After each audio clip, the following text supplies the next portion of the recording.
السلام علیکم ورحمۃ اللہ وبرکاتہ۔ اعوذ باللہ من الشیطان الرجیم، بسم اللہ الرحمن الرحیم۔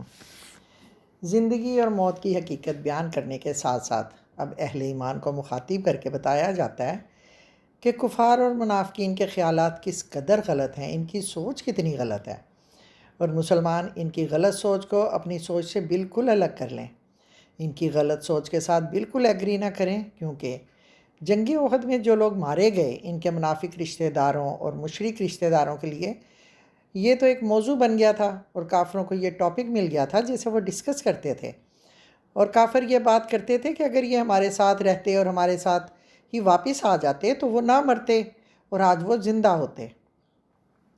اس طرح انہیں اپنے مسلمان رشتہ داروں کے دلوں میں حسرت اور مایوسی پیدا کرنے کا موقع مل گیا، اور وہ افسوس کرتے تھے اور حسرت سے کہتے تھے کہ کاش وہ واپس آ جاتے، اور اس طرح پروپیگنڈا کر کے ان لوگوں نے مایوسی، شدت اور تیزی کی فضا پیدا کر دی تھی۔ چنانچہ اللہ تعالیٰ کو ان کی غلط باتوں، ان کے غلط عقائد اور غلط تصورات کو درست کرنے کے لیے یہاں ان کی تردید کرنا پڑی۔ احد کے واقعات کی روشنی میں اللہ تعالیٰ مسلمانوں کی تربیت کرتے ہوئے انہیں اس بات سے ڈراتے ہیں کہ ان کا رویہ بھی کہیں ان بے عقیدہ کافروں کی طرح نہ ہو جائے جو ہر وقت حسرتوں کا شکار ہوتے رہتے ہیں۔ جب بھی ان کا کوئی رشتہ دار کسی سفر پر، تجارت یا کاروبار کی غرض سے جاتا ہے اور وہ وہاں اللہ کے حکم سے فوت ہو جاتا ہے یا کسی مارکے میں شریک ہوتا ہے اور قتل ہو جاتا ہے، تو وہ یہ کہتے ہیں کہ اگر وہ نہ جاتے تو وہ نہ مرتے اور نہ ہی قتل ہوتے۔ ان کی زندگی اگر مگر، اے کاش اور ہائے افسوس کہتے ہوئے گزرتی ہے۔ وہ سمجھتے ہیں کہ ان کے مرنے کا اصل سبب ان کا گھر سے جانا ہے، اور یہی غلط احساس ہے اور یہی غلط خیال ہے۔ وہ کہتے ہیں کہ انہوں نے اسے سفر پر جانے ہی کیوں دیا، اسے روک کیوں نہیں لیا، اس مارکے کے لیے نکلنے سے اسے کیوں نہیں منع کیا۔ مگر انہیں یہ معلوم ہونا چاہیے کہ اس کا اصل سبب، اصل وجہ تو یہ تھی کہ اس شخص کا وقت آ پہنچا تھا، اسے اس کی موت کی جگہ جانا ہی تھا، تقدیر اسے بلا رہی تھی، موت و حیات میں سنت الہی نے اپنا کام شروع کر دیا تھا۔ حضرت خطیمہ رضی اللہ تعالیٰ عنہ سے روایت ہے کہ ایک دفعہ حضرت اسرائیل علیہ السلام انسانی شکل میں حضرت سلیمان علیہ السلام کے دربار میں حاضر ہوتے ہیں، اور وہاں موجود ایک شخص کو تھوڑی دیر کے لیے مسلسل گھورتے ہیں۔ جب حضرت اسرائیل وہاں سے غائب ہوتے ہیں تو وہ شخص حضرت سلیمان سے پوچھتا ہے کہ یہ حضرت کون تھے؟ حضرت سلیمان علیہ السلام جواب دیتے ہیں کہ یہ ملک الموت تھے۔ وہ شخص پریشان ہو کر کہتا ہے کہ ملک الموت؟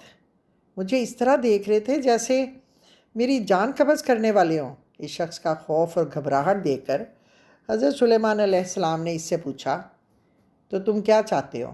وہ شخص کہتا ہے کہ مجھے یہاں سے کہیں دور پہنچا دیں۔ حضرت سلیمان علیہ السلام ہوا کو حکم دیتے ہیں کہ اسے فلاں جگہ پہنچا دو۔ ہوا اس شخص کو اس جگہ پہنچا دیتی ہے، وہ جگہ وہاں سے بہت دور ہوتی ہے۔ حضرت اسرائیل دوبارہ جب حضرت سلیمان کے پاس حاضر ہوتے ہیں تو حضرت سلیمان انہیں پوچھتے ہیں کہ تم اس شخص کو اتنا کیوں گھور رہے تھے؟ تو ملک الموت انہیں جواب دیتے ہیں میں حیران ہو رہا تھا کہ اللہ تعالیٰ نے تو مجھے اس شخص کی جان یہاں سے بہت دور فلاں جگہ قبض کرنے کا حکم دیا تھا، جبکہ وہ یہاں آپ کے پاس بیٹھا ہوا تھا۔ دیکھیں کیسے وہ شخص موت کے ڈر سے اتنی دور گیا۔ اسے کیا معلوم تھا کہ جس موت کے ڈر سے وہ بھاگ رہا ہے وہ موت تو اسے اسی جگہ آنی ہے جہاں وہ جا رہا ہے۔ اسی وجہ سے کہا جاتا ہے کہ اگر وہ لوگ یہ بات جان لیں تو وہ اس طرح حسرت و غم میں نہ ڈوبتے، بلکہ وہ صبر و سکون سے رہتے اور وہ اللہ کی رضا میں راضی رہتے۔ اور اللہ تعالیٰ یہ سب کام بڑی خبرداری کے ساتھ، پورے علم کے ساتھ اور اچھی طرح دیکھتے ہوئے کرتا ہے۔ اب ایک دوسری حقیقت پر غور ہوتا ہے۔ کہا جاتا ہے، بلکہ سوال کیا جاتا ہے کہ موت اور قتل سے کیا زندگی ختم ہو جاتی ہے؟ نہیں، یہ زندگی ختم نہیں ہوتی۔ پھر کہا جاتا ہے، بلکہ پوچھا جاتا ہے، کیا زندگی اس انعام سے بہتر ہے جو اللہ دے گا؟ نہیں، بالکل بھی نہیں۔ اللہ کی راہ میں موت اور قتل ہونا کچھ شرائط کے ساتھ اس زندگی سے بہت بہتر ہے، ان تمام دنیاوی مال و دولت اور مفاد سے بہتر ہے جسے رات دن لوگ جمع کر رہے ہیں، اس عزت و احترام سے بہتر ہے جس کے لیے یہ لوگ کوشاں ہیں۔ یہ موت اس لیے بہتر ہے کہ اس کے نتیجے میں اللہ کی رحمت اور مغفرت نصیب ہوتی ہے، سب لوگ لوٹ کر اللہ کی طرف ہی جائیں گے، سب لوگ حشر کے دن اٹھا کر اللہ کے سامنے حاضر کیے جائیں گے، چاہے وہ اپنے بستر پر مریں، چاہے کسی تجارتی سفر میں مریں، اور چاہے وہ جہاد فی سبیل اللہ کے دوران شہید ہوں۔ جانا بہرحال انہوں نے اللہ کی طرف ہی ہے۔ اب یہاں اللہ تعالیٰ خاص طور پر حضور صلی اللہ علیہ وآلہ وسلم کی ذاتی صفات کے بارے میں ان کی خوبی کا ذکر کرتے ہیں کہ آپ نرم دل اور نرم مزاج پیدا ہوئے ہیں۔ یہاں اللہ تعالیٰ آپ کے اخلاق کی خود گواہی دے رہے ہیں، اور اللہ نے اپنی رحمت کو نبی کریم صلی اللہ علیہ وآلہ وسلم کے اخلاق اور طرز عمل کی صورت میں پیش کیا ہے۔ آپ کی ذات کریمہ نہایت ہی مہربان تھی، نہایت ہی رحم دل، نہایت ہی نرم مزاج تھے۔ آپ کے چہرہ مبارک پر ہر وقت مسکراہٹ رہتی تھی، اور یہ بات دشمنوں کو بھی بھاتی تھی۔ وہ آپ کی اس خوبی کو بہت پسند کرتے تھے۔ آپ کی زبان مبارک میں کوئی کڑواہٹ نہیں تھی۔ اسی وجہ سے پروانوں کی طرح آپ کے ارد گرد ہر وقت ایک بڑی تعداد لوگوں کی جمع رہتی تھی۔ آپ اگر تندخو اور سنگ دل ہوتے تو یہ لوگ آپ کے ارد گرد سے منتشر ہو جاتے، ادھر ادھر بکھر جاتے اور آپ سے دور ہو جاتے۔ سورہ قلم آیت نمبر 4 میں بھی اللہ تعالیٰ ارشاد فرماتے ہیں، اے محمد تم اخلاق کے بڑے درجہ پر ہو۔ حضرت علی، حضرت عائشہ، حضرت انس، حضرت ہند بن ابی حالہ وغیرہ جو مدتوں آپ کی خدمت میں رہے ہیں، ان سب کا متفقہ بیان ہے کہ آپ نہایت نرم مزاج، خوش اخلاق اور نیک سیرت تھے۔ آپ کا چہرہ ہنستا تھا، وقار و متانت سے گفتگو فرماتے تھے، کسی کی دل شکنی نہیں کرتے تھے۔ آپ کے اعلیٰ اخلاق کے بے شمار قصے ہیں۔ آپ نے بھی یہ مشاہدہ کیا ہوگا اور یہ دیکھا ہوگا کہ نرم مزاج لوگوں کو پسند کیا جاتا ہے، اور ان کے ساتھ رہنا اور بات کرنا سب لوگ چاہتے ہیں، اور سخت مزاج لوگوں سے انسان دور بھاگتا ہے اور ایسے لوگوں کو پسند نہیں کیا جاتا۔ اس لیے ہمیشہ نرم لہجے میں بات کریں، اور سخت بات کہنے سے پہلے آپ 10 دفعہ سوچیں، اور کبھی آپ اگر سخت بات کہہ دیں تو پھر فوراً معافی مانگیں۔ یہاں یہ بات آپ کی قوم کی کچھ کمزوریوں کو سامنے رکھ کے کی جا رہی ہے۔ یہ سب ہم پہلے بھی پڑھ چکے ہیں کہ معرکہ احد میں جو کچھ ہوا، کہ پہلے مدینہ سے نکلنے میں بہت پرجوش تھے، پھر پورے لشکر کا ایک تہائی حصہ تو جنگ سے پہلے ہی واپس ہو گیا، جسے بے چینی اور انتشار پیدا ہو گیا۔ پھر تیر اندازوں نے آپ کے حکم کی خلاف ورزی کی، انہوں نے مال غنیمت دیکھ کر کمزوری کا مظاہرہ کیا۔ پھر جب حضور صلی اللہ علیہ وآلہ وسلم کے قتل ہونے کی جھوٹی خبر پھیل گئی تو یہ لوگ کمزور پڑ گئے اور الٹے پاؤں پھر گئے اور شکست قبول کر لی۔ حضور صلی اللہ علیہ وآلہ وسلم چند لوگوں کے ساتھ ڈٹے رہے، آپ کو زخم پر زخم آتے رہے، ساتھی چھوڑ گئے، آپ انہیں پکارتے رہے لیکن وہ بھاگے جا رہے تھے، انہیں کسی بات کا ہوش نہیں تھا۔ یہ ساری صورتحال میں کلام کا رخ اب آپ کی طرف ہوتا ہے۔ اللہ تعالیٰ آپ کو تسلی دیتے ہیں، اور مسلمانوں کو یہ احساس دلایا جاتا ہے کہ ان پر اللہ تعالیٰ کا کس قدر عظیم انعام ہے، کہ آپ نرم دل، نرم مزاج ہیں، کہ آپ نے ان تمام باتوں پر صبر کر کے ان کی تمام غلطیوں، تمام کوتاہیوں اور لغزشوں کو معاف فرما دیا ہے۔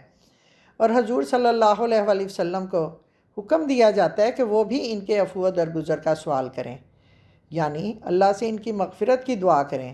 اس کرم کو یاد دلا کر اللہ تعالیٰ آپ کو یہ اصولی بات بتاتے ہیں کہ وہ حسب سابق ان کے ساتھ مشورہ کرتے رہیں، اور یہ نہ ہو کہ احد میں مشورے کے نتیجے میں جو مارکا ہوا اور اس کا جو نتیجہ نکلا، تو اس کی وجہ سے کہیں آپ آپس میں مشورہ یعنی باہم شورا جیسے اہم کام کو بند نہ کر دیں۔ جب یہ آیت اتری تھی تو اس سے پہلے مجلس شورا یعنی پارلیمنٹ کا انعقاد ہو گیا تھا، اور شورا کے اکثریت کے فیصلے کو تسلیم کرتے ہوئے احد کی جنگ لڑی گئی، اور اس سے بڑے تلخ اور بڑے برے نتائج سامنے آئے، اور اس وقت حالات بہت خطرناک تھے، اور پھر اس وقت حضرت محمد صلی اللہ علیہ وآلہ وسلم بھی موجود تھے اور وحی بھی آ رہی تھی۔ تو ایسے حالات میں امت کو حق شورا سے محروم کیا جا سکتا تھا، لیکن کیونکہ احد کے تمام تلخ واقعات شورا ہی کی وجہ سے ہوئے تھے، کیونکہ کچھ صحابہ نے مدینہ سے باہر جا کر جنگ کا مشورہ دیا تھا۔ ان تمام باتوں کے باوجود اللہ تعالیٰ نے حق شورا کو ختم نہیں فرمایا، بلکہ فیصلہ یہ کیا گیا کہ ان خطرناک ترین حالات میں بھی اس اصول مشورہ کا بحال رکھنا ضروری ہے۔ اس آیت کے اگلے حصے پر غور کریں تو یہ بات واضح ہوتی ہے کہ ضروری نہیں کہ مجلس شورا کے نتیجے میں ہمیشہ دانشمندانہ فیصلہ ہی ہو جس کا نتیجہ اچھا اور بہتر ہو۔ شورا کا خلاصہ یہ ہے کہ مختلف لوگوں کی مختلف آراء سامنے آئیں اور مجلس میں ان میں سے کسی ایک رائے کو قبول کر لیا جائے۔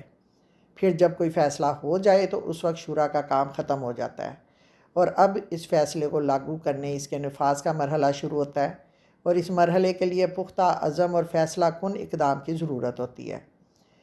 اس مرحلے پر اللہ پر بھروسے کی ضرورت ہوتی ہے، اور معاملہ اب اللہ کے ہاں چلا جاتا ہے، اللہ کی تقدیر کے سپرد ہو جاتا ہے۔ اب یہ اللہ کی مشیت کا کام ہوتا ہے کہ وہ کیا فیصلہ اور نتائج ظاہر کرتی ہے۔ اس وجہ سے ایک مومن کبھی بھی یہ بات نہیں سوچتا کہ اللہ کے سوا کوئی اور بھی اس کی یہ طلب پوری کر سکتا ہے۔ وہ ان جھوٹے خداؤں کے قریب بھی نہیں جاتا، اور نہ ہی ان کی حمایت اور مدد چاہتا ہے۔ اس لیے اگر فتح چاہتے ہو تو اسی سے چاہو، اور اگر شکست سے بچنا چاہتے ہو تو اسی کے آگے گڑ گڑاؤ، اسی کی طرف متوجہ ہو جاؤ، اسی پر بھروسہ کرو۔ اللہ کی ہدایات پر عمل کرو، اپنے فرائض پورے کرو، اور جد و جہد کرو، اور پھر اسی پر توکل کرو، اور اسی سے توقع کرو کہ وہ تمام معاملات کو اچھے رخ پر ڈالے گا اور اپنی حکمت سے درست کرے گا۔ لیکن پوری تیاری کے بعد پھر تم نتائج سے بے فکر ہو جاؤ، اور نتائج اللہ پر چھوڑ دو، اور پھر جو کچھ بھی ہوتا ہے مومن اسے اللہ کی رضا سمجھ کر مان لیتا ہے، کیونکہ فتح و کامرانی، شکست اور ذلت اسی کے ہاتھ میں ہے۔ اور مومن کی یہ صفت اللہ کو بہت پسند ہے، اور اللہ تعالیٰ ایسے لوگوں کو بہت محبوب رکھتے ہیں۔ اے اللہ، آپ ہمیں اپنے محبوب بندوں میں شامل فرمائیں۔ یا اللہ، ہم سب تیری بخشش اور مغفرت کے طلبگار ہیں۔ ہمیں ہمیشہ اپنی رحمت کے حصار اور اپنی امان میں رکھنا۔ آمین یا رب العالمین۔ فی امان اللہ۔